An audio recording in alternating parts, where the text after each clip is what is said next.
How to FaceTime someone with Android in iPhone 16 Pro Max.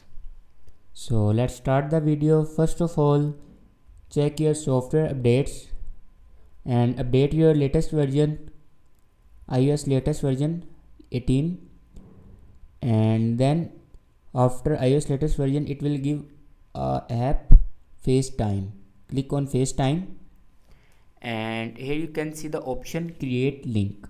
Simply click on create link and then share with message, and here select a contact and here you can send your link here. After sending a link, go back and open messages and open a chat, and here you can see you can send a FaceTime and the sender can click on join and it will be start FaceTime. So this is the way to FaceTime someone with Android in iPhone 16 Pro Max. Thanks for watching this video.